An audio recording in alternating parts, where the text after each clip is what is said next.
যাকাত। দ্বিতীয় নম্বর হলো, 2 নম্বর হলো যাকাত আদায় করব। তৃতীয় নম্বর হলো ওয়ান্নাসহি লিকুল্লি মুসলিম। তৃতীয় নম্বর হলো সমস্ত মুসলমানের জন্য ভালো চাবো। কয়টা কথার উপরে বায়াত করলেন? 3টা কথা। 1 নম্বর হলো নামাজ কায়েম করবে, দ্বিতীয় নম্বর হলো যাকাত আদায় করবে, তৃতীয় নম্বর হলো সমস্ত মুসলমানের সাথে ভালো ব্যবহার করবে, সমস্ত ভালো মুসলমানের ভালোটা চাবে। বোঝা যাইতেছে কি আমার কথা? বোঝা যাইতেছে কি? এই হযরত জারির বিন আব্দুল্লাহর একটা ঘটনা আছে। বায়াত করলে আসলে পীরের কথা কিভাবে মানা লাগে বলবো কি সংক্ষিপ্ত। হযরত জারির বিন আব্দুল্লাহ একদিন তার গোলামকে বললেন, ও গোলাম, আমার জন্য এই যে 300 দিনার যা আছে, এই 300 টাকা তুমি কি করো?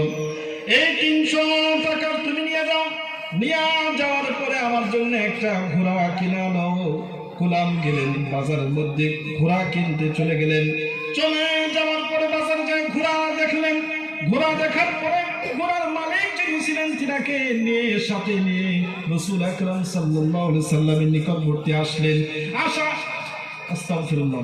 ঘোড়া নিয়ে হযরত জারির বিন আব্দুল্লাহ রাদিয়াল্লাহু তাআলা আনহু নিকটবর্তী আনলেন। আনার পর হযরতে জারির বিন আব্দুল্লাহ উনি দেখলেন, ঘোড়ার দিকে তাকাইলেন আর বললেন, ও ঘোড়ার মালিক গো, এই ঘোড়া দেখতে এমন লাগে, এমন হয় এই ঘোড়ার দাম তো 300 টাকা নয়, এই ঘোড়ার দাম তো 400 টাকা হওয়া লাগে।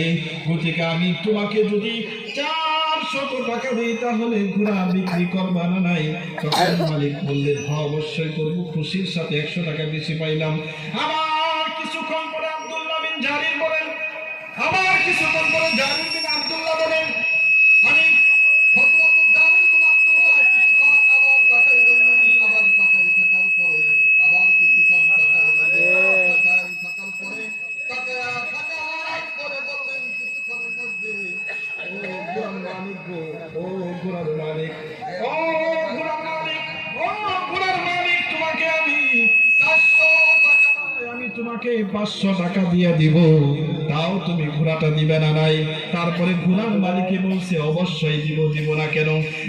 একবার এমন করতে করতে লাস্ট পর্যায়ে হযরত জারির বিন আব্দুল্লাহ বলেন, ও ঘোড়ার মালিক, না, আমি তোমাকে 800